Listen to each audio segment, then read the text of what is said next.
Welcome back to the Tapes Archive podcast, where we release interviews that have never been heard before. In this episode, we have Boston's original frontman, Brad Delp. At the time of this interview in 1978, Delp was 27 years old and was in the midst of recording Boston's second record. 2 years earlier, Boston released what would become the best-selling debut album of all time until Guns N' Roses' first album, Appetite for Destruction. In the interview, Delp talks about how the second album is coming along, if the band Boston is a democracy, his feelings on a recent insult from Elvis Costello, and his self-doubt. This week's interview is hosted by Mark Allen. Thanks for tuning in, and now it's time to open the vault. I guess the first question, the most obvious one, is where is the new album? I don't know. Where is the new album? It's in Tom's basement right now, and there haven't been too many delays outside of, you might have heard about the flooding that occurred over the winter. We're doing the whole album in Tom's basement. As was the first album. Yeah, actually probably about 75-80% of the first one was done there. And the only reason we finished it out in LA was to keep the record company happy.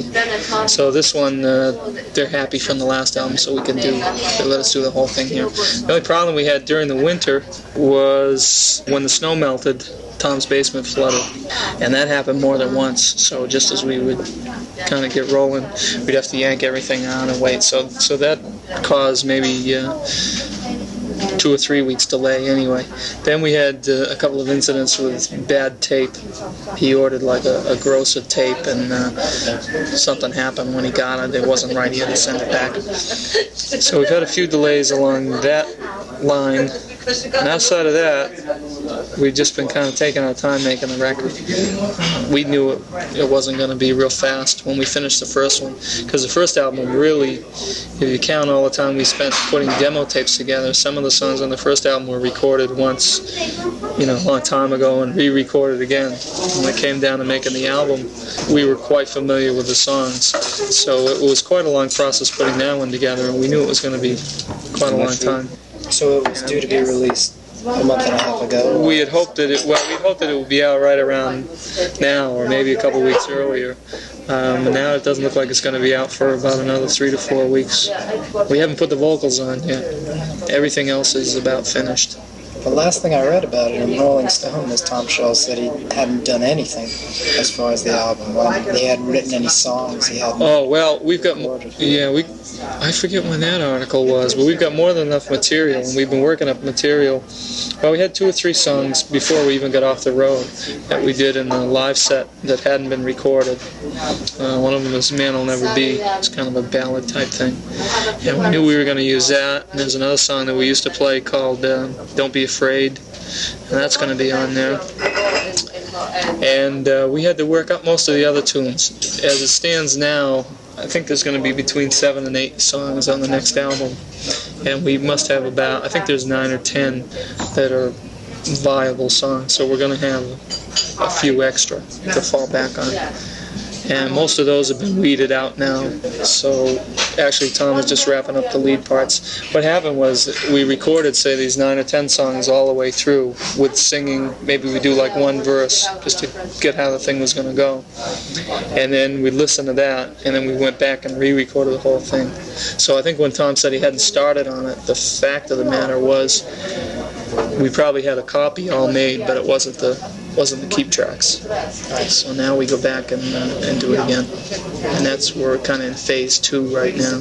That's a lot different frame of reference, the way he thought of not well, technically we hadn't started the record, but once you put it down once, then it's just a matter of going through it again and getting it.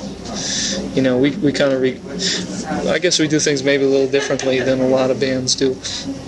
When Tom gets an idea, it usually goes down on tape first, and then we hear it on tape the way he has it, and then we go and rehearse it. We rehearse in Cambridge at the Cambridge Music Complex, and then after we rehearse it, we go back and try some other things on tape. And then when we're happy with that, we do the record. So it's a long process, but it's the way Tom likes to work. He's very particular about what goes down on the record, and he wants to make sure that everything is just right.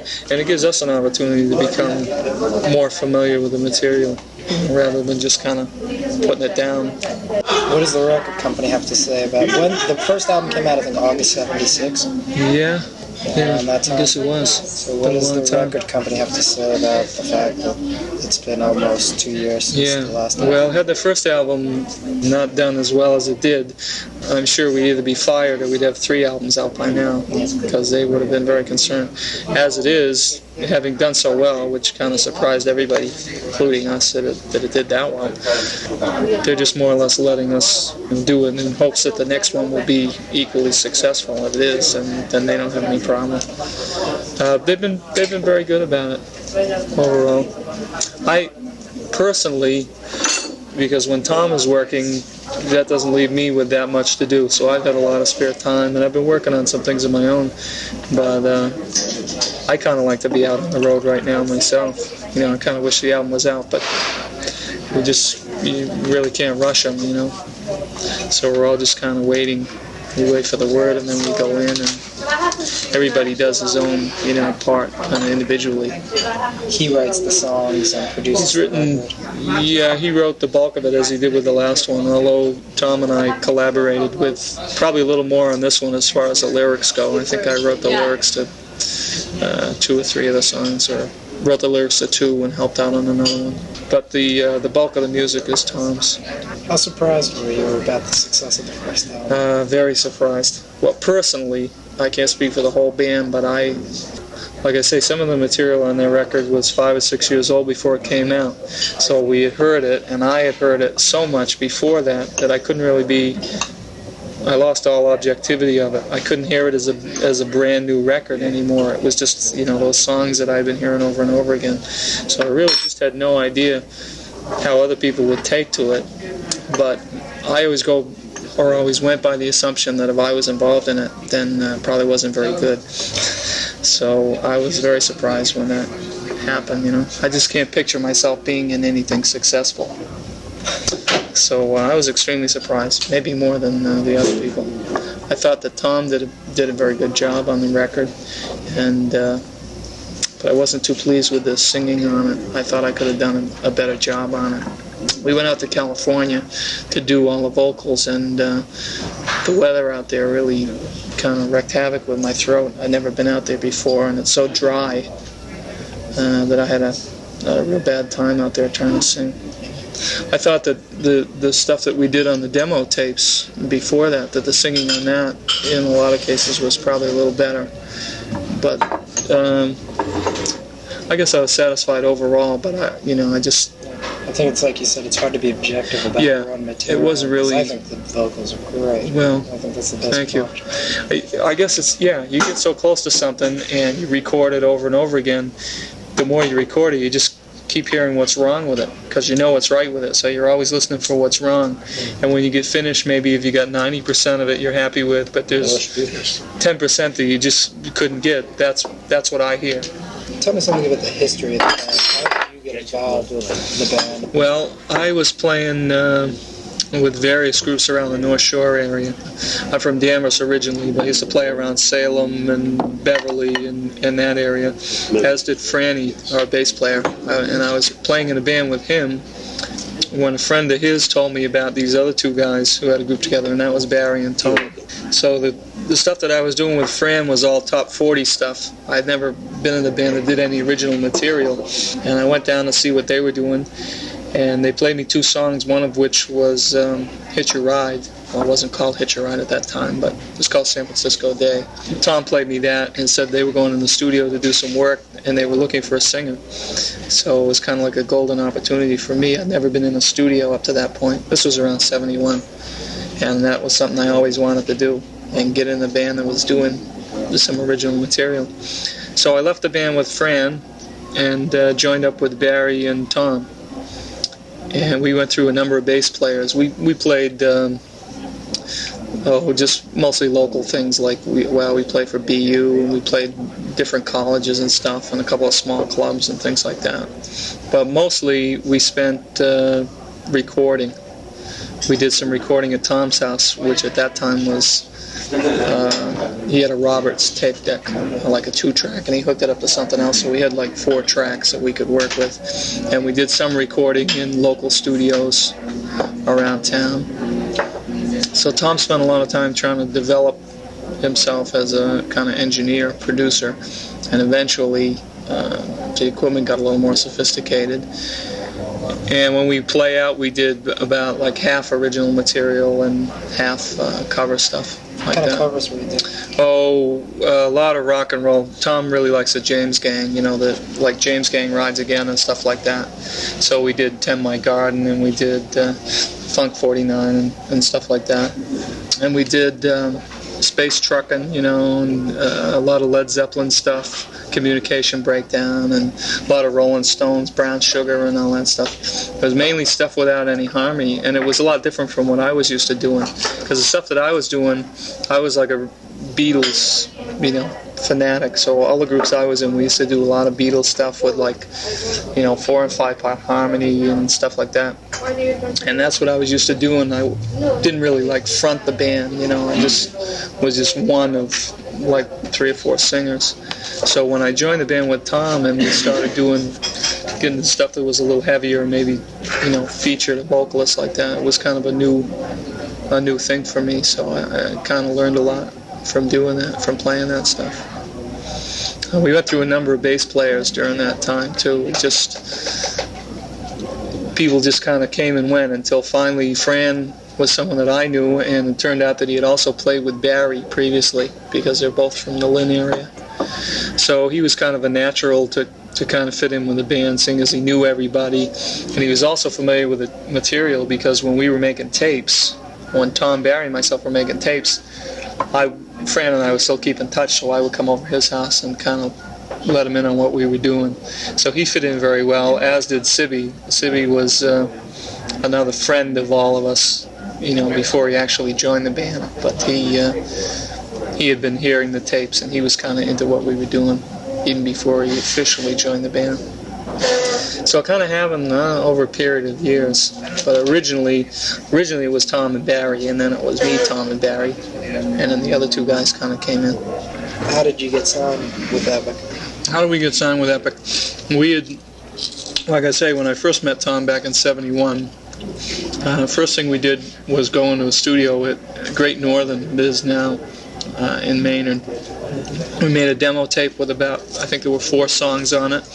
We sent that out to record companies. We just kind of found the addresses on the back of albums, and just sent it, and usually it didn't get through. But we've been doing that since '71, making tapes and sending them. Eventually they get through to somebody. And the first person that got through to, I guess, who got back to us was Charlie McKenzie, who was from Boston, and he was working for ABC at the time. We didn't send it directly to him, but he heard it in somebody else's outer office. And so he, being local and knowing that we were local, took an interest in what he heard. He had a friend out in California, Paul Ahern, who was working, I think he was doing independent promotion at that time, working with Fleetwood Mac and the Eagles, and he had established himself working with them as a promoter. He had been pretty successful. So Paulie knew Charlie, and Charlie knew Paul, and Charlie took the tape to Paul. They both liked it, decided they wanted to go in on it together. Charlie knew a lot of people in New York, Steve Popovich, who was at that time with Epic, and Ron Alexenberg. Neither one of them now who were with Epic, but they were at the time. So he arranged to have someone come down. And then we did a demo set down at Aerosmith Studio at the Warehouse. We rented that, and did a set for those people who came up.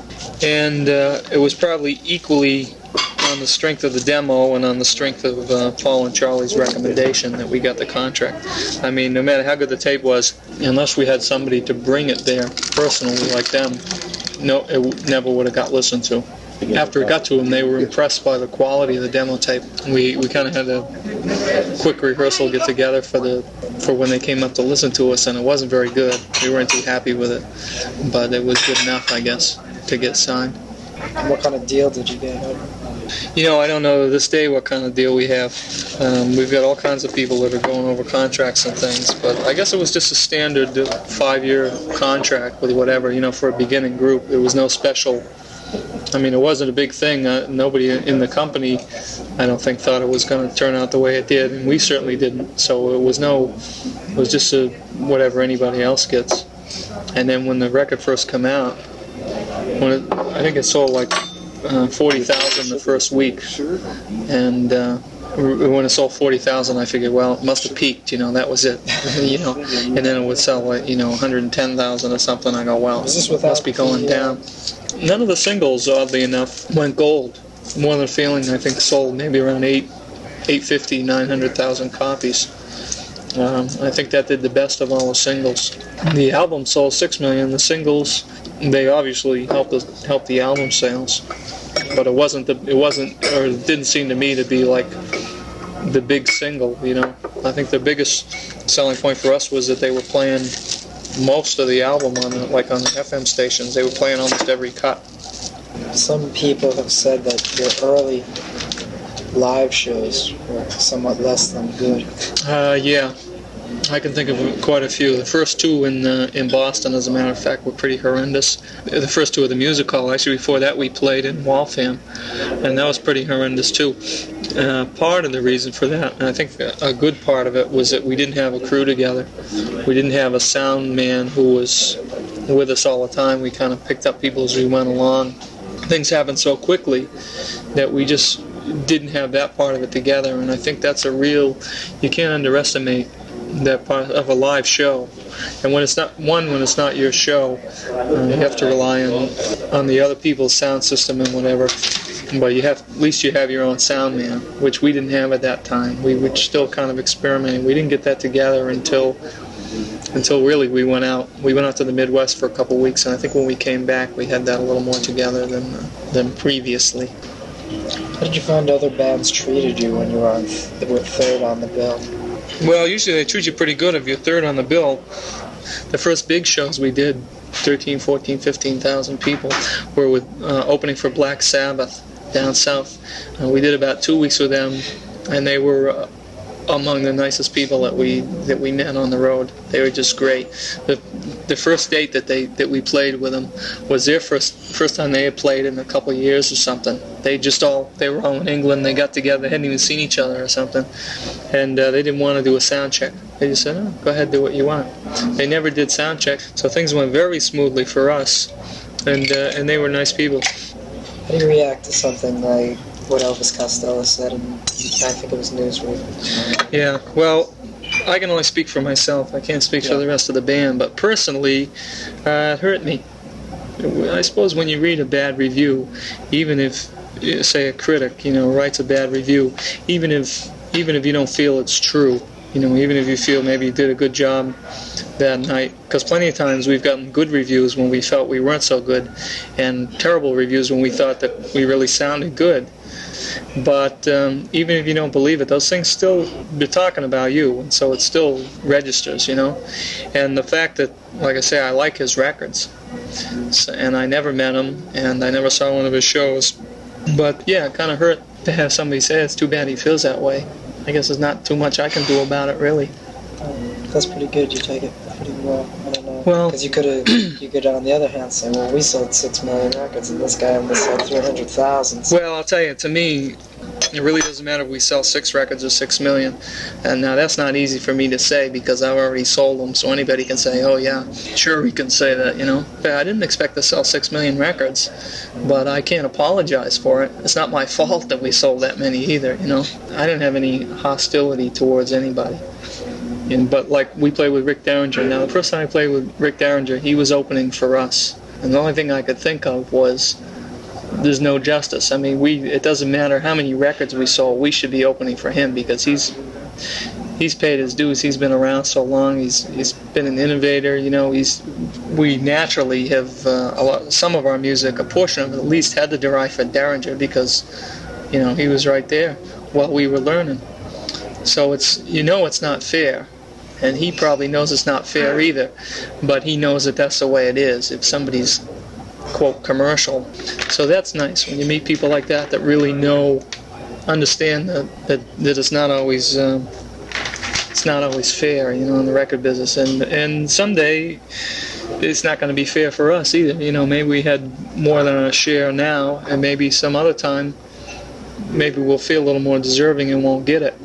That's possible. But if that happens, I think you have to take that in stride. It's crazy. I just have to take things as they come. If the record didn't sell, I'm not going to go and shoot myself or something. And by the same token, I hate to feel like I should go shoot myself now because it did sell.